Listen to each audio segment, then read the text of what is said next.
नमस्कार दोस्तों, आज हम 1987 के comedy fantasy drama the witches of Eastwick के बारे में जानने जा रहे हैं।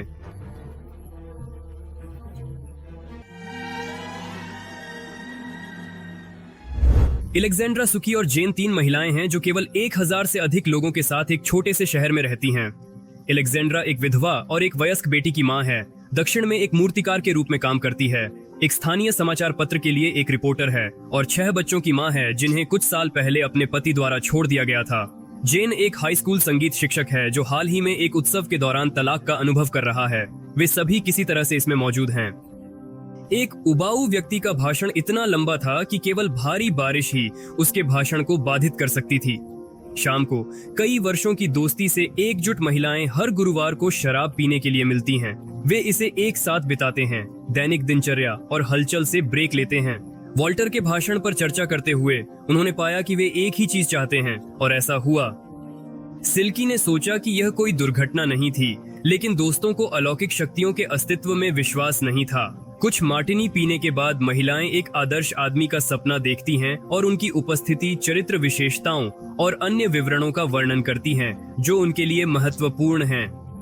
अगली सुबह दोस्तों को पता चला कि शहर में एक अज्ञात आदमी दिखाई दिया है जिसने लेनॉक्स के लिए एक घर खरीदा है। यह प्राचीन संपत्ति कुख्यात है क्योंकि पहले चुड़ैलों और जादूगरों को वहां जला दिया गया था। अजनबी की उपस्थिति ने पूरे शहर को चौंका दिया क्योंकि आदमी काफी अमीर, सुंदर और आक्रामक था। सबसे पहले आदमी ने अलेक्जेंड्रा द्वारा बनाई गई सभी मूर्तियों को खरीदा और विक्रेता ने पहली नजर में उससे प्यार किया। उसकी युवावस्था को याद किया लेकिन उसका नाम याद नहीं किया। इसके बाद वह कोहेन से मुलाकात की, जिन, लेकिन संगीत इतना सुस्त और सुस्त था कि एक अजनबी अंतिम पंक्ति में सो गया और खर्राटे उठाया। उत्तेजक और बेशर्म व्यवहार के बावजूद हर कोई प्रिय आदमी के लिए पागल है, लेकिन एक ही समय में कोई भी उसका नाम याद नहीं कर सकता है। एक और संगीत कार्यक्रम के बाद स्थानीय अखबार के अध्यक्ष की पत्नी फेलिसिया अजनबियों के बारे में संदेह कर रही थी। वह महसूस करती थी कि शहर में कुछ बुरा और बुरा उभरा था, लेकिन किसी ने महिला के शब्दों को गंभीरता से नहीं लिया। शो के बाद जेन को एक अजनबी से फूलों का गुलदस्ता मिलता है जो शहर में आया है और उसने फूलों के बीच DM और युकी अक्षरों के साथ एक कार्ड रखा है और अन्य मेहमान जादुई रूप से नाम याद रखने के लिए संघर्ष करते हैं। हर किसी के दिमाग से उड़ान भरते हैं।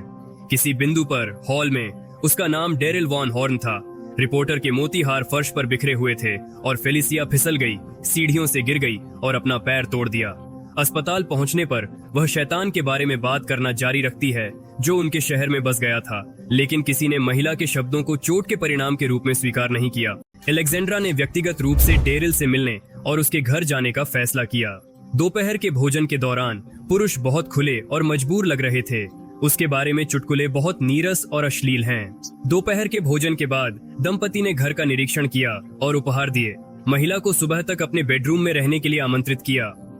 अलेक्जेंड्रा अजनबी से बहुत प्रभावित नहीं होती है और न ही उसके बारे में अपनी राय व्यक्त करती है, लेकिन एक अप्रत्याशित भाषण के बाद वह बर्फ की तरह पिघल जाती है और डारी को एक क्रॉबर देता है।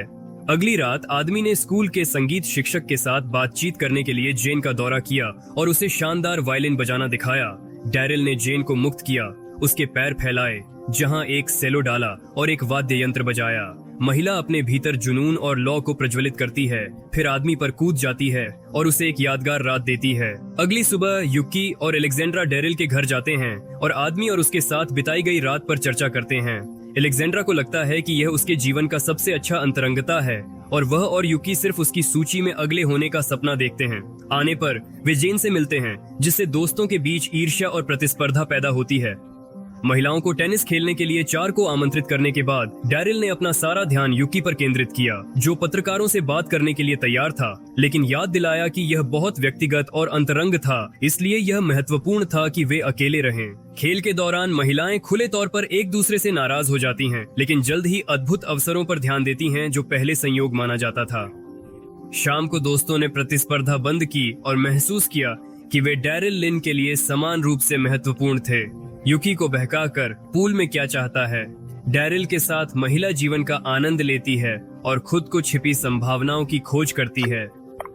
थोड़ी सी शराब पीने के बाद वे न केवल अच्छी बात पर चर्चा करते हैं बल्कि बुरी बात पर भी चर्चा करते हैं और एक दूसरे को अपने डर के बारे में बताते हैं। इस बीच फेलिसिया पागल हो रही है और दावा करती है कि डैरिल शैतान है जो उसके घर में रहती महिला है। चुड़ैल जल्द ही शहर में हर कोई आने वाले पुरुषों के घरों में रहने वाली महिलाओं के प्रति नकारात्मक दृष्टिकोण रखने लगा। फेलिसिया ने अपने पति के संपादकीय कार्यालय का उपयोग एक लेख प्रकाशित करने के लिए किया। स्थानीय लोग उन्हें बेईमान मानते हैं और महिलाओं का अपमान करते हैं। एलेक्जेंड्रा, जेन और सुकी ने डैरिल को बताया कि क्या हुआ। उन्होंने फेलिसिया के अभिशाप के साथ स्थिति को ठीक करने का निर्णय लिया। सबसे पहले महिला बीमार हो गई, उसके बाद वह आखिरकार पागल हो गई और अपने पति पर कूद गई। पत्नी की अजीब मजाक और दुर्व्यवहार ने अखबार के अध्यक्ष को चरम उपाय करने के लिए प्रेरित किया। उसने अपनी पत्नी को मशाल से मार डाला और फिर शांति से पत्रिका पढ़ना जारी रखा। सुबह में दोस्तों को पता चलता है कि क्या हुआ और युकी को एलिसा के साथ क्या हुआ। वे जिम्मेदार हैं। महिलाओं ने झगड़ा करना शुरू कर दिया और एक बिंदु पर उनके नीचे की जमीन टूट गई।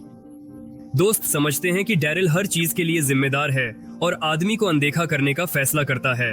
एलेक्जेंड्रा ने फोन पर अपने प्रेमी को अस्वीकार कर दिया और सिल्की ने उसे अपने दरवाजे पर नहीं जाने दिया।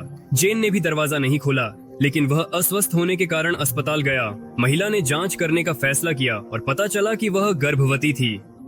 जेन हैरान थी क्योंकि वह पहले बच्चे पैदा करने में बांझ थी और यही कारण था कि उसने अपने पति को तलाक दे दिया। रात में वह उसे अपनी गर्भावस्था के बारे में बताने के लिए डैरिल के घर आती है, लेकिन यह देखकर कि आदमी बुरे मूड में है, परित्यक्त और अपमानित डैरिल अकेलेपन से पागल हो जाता है। एक वीडियो देखकर जो महिलाओं को अपने डर के बारे में बताता है, वह उन डरों को वास्तविकता में बदल देता है। जेन बुढ़ापे से विफल हो गया था। अलेक्जेंड्रा सैकड़ों सांप के साथ एक बिस्तर पर उठती है और युकी और वह भयानक दर्द से पीड़ित हैं, जिसके परिणाम स्वरूप वे अस्पताल में भर्ती हो जाते हैं। दोस्तों के पास कोई रेडियो रिपोर्टर नहीं था। होटल लिन एलेक्जेंड्रा ने दर्द और पीड़ा से छुटकारा पाने और शैतान के घर की ओर जाने का फैसला किया। डैरिल की बात सुनने के बाद उसने पालन किया और वादा किया कि वह अकेला नहीं होगा। अगली रात वह अपने प्रेमी के घर लौटती है। सुबह डैरिल रोटी और आइसक्रीम खरीदने के लिए शहर गया। जैसे ही आदमी चला गया, दोस्तों ने काले जादू का अभ्यास करने का फैसला किया और काले जादू की एक विशेष पुस्तक चुरा ली। महिलाओं ने एक वुडू गुड़िया बनाई। डैरिल के दोस्त पुरुषों को चोट पहुंचाने के लिए हर तरह की कोशिश करते हैं। गुड़िया के साथ सभी प्रकार की चालें और गंदे चालें करते हैं। डैरिल समझता है कि क्या चल रहा है और मालकिन से बात करने के लिए घर जाने की कोशिश करता है। समारोह के बाद महिलाओं ने साफ किया और दूसरे कमरे में भाग गए। गुस्से में डैरिल शैतान के रूप में प्रच्छन्न है। अपने दोस्त को पकड़ने की कोशिश करता है जो अपनी भयभीत मालकिन को चोट पहुंचाने की कोशिश कर रहा है और रसोई में छिपा हुआ है। कुछ बिंदु पर गलती से गुड़िया को तोड़ देता है। इसने डैरिल को नहीं मारा, लेकिन यह केवल उसे और अधिक गुस्सा बना दिया। किसी बिंदु पर एक कोने में मालकिन को एहसास होता है कि गुड़िया को जलाने और आग में फेंकने की जरूरत है, जिससे इसकी उपस्थिति नाटकीय रूप से बदल जाती है और डैरिल महिला को मारने की कोशिश करता है, लेकिन तुरंत गायब हो जाता है। 20 महीने बाद एलेक्जेंड्रा, जेन और सुकी एक बड़े परिवार के रूप में लेनॉक्स के दोस्तों के घर में रहते हैं और नए दानव को उठाया जाता है और स्वीकार करता है कि वे आदमी को याद करते हैं। अपने बुरे स्वभाव के बावजूद थोड़ी देर बाद डैरिल के बेटे एक टीवी के साथ एक कमरे में रेंगते हैं और अपने पिता को बड़ी स्क्रीन पर उनके साथ संवाद करते हुए देखते हैं।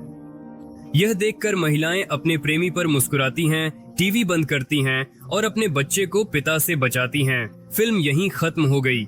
इसे पढ़ने के लिए धन्यवाद। चैनल की सब्सक्राइब करें और नोटिफिकेशन चालू करें ताकि नए वीडियो को याद न करें।